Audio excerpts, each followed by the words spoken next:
kids that look like we're clearly physically superior. Talk about the value of being physically strong in that kind of defense, why that's so important. Well, one thing that you have to be able to do is you have to play low and in a stance, and because we're asking you to stay in front of the ball, we're also asking you to read the play in front of you and make very quick movements, so you're leaving one player to go guard another player. And so you know, being strong in your legs, having endurance to be able to play that way for 40 minutes, all those things. I mean, your physical conditioning in this style of play is very important. That's why, you know, when you see an effort like today, you respect that, because you just don't run up today and say, hey, we're going to play hard. And they really put a lot of time and effort and preparation. We have the best strength coach I've ever seen and worked with, Stephanie Simmons, and she just is phenomenal. And all of the things that go into it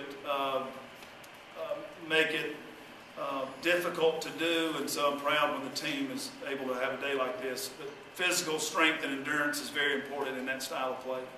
You got up to a big lead early, but how happy were you with your team that they were able to sustain the effort? What did that tell you about your team too? Well, you know, we had a very lackluster start on Friday, and so we really talked about the start today. And you know, when the margin gets large, I think it's everyone's tendency to relax and say, hey, the outcome is determined. And we were just really encouraging them to, we weren't worried about the outcome, we were just trying to play our best today.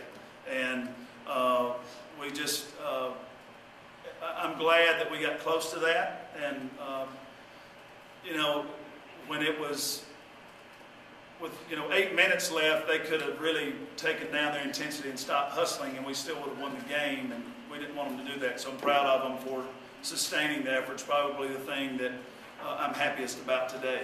Chris O'Reilly was in a boot, didn't play. What was the injury? Yeah, that is just here in the last day or two, a stress reaction. We haven't seen a fracture yet, so that's good news. But she has had some issues before, so we're trying to be ultra cautious and just have her in the boot. We're just trying to get that injury to calm down. So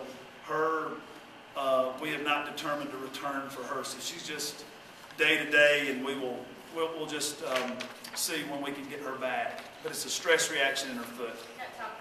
At one point, you put in a new wave of 5. It seemed like you might be able to have a different starting lineup every night, just based on different players at different times. I mean, can you just maybe talk about that depth that you've been able to develop? Well, that is a good thing to have. You know, what we have to have is good depth, practicing well every day, and then that's really how you develop it. I mean, we can sit up here and look at the numbers today and say, hey, you have a bunch of players. The thing is, can this group of players and this team really practice well and develop? That's the only way you can develop depth, is to really be an excellent practice team. And so I need to get our freshman post players and our sophomore post players to practice a little bit better and stay a little bit more in tune. And if we can get our post players to come around and really hustle, then I think we do have a deep team. You know, today I started a 4-guard lineup, and so I don't really know exactly how it will be, but there's certainly the possibility that we could be a deep team. And I'm just going to really try as a coach to work hard on keeping them focused every day in practice. And if we do that, this team can be very deep.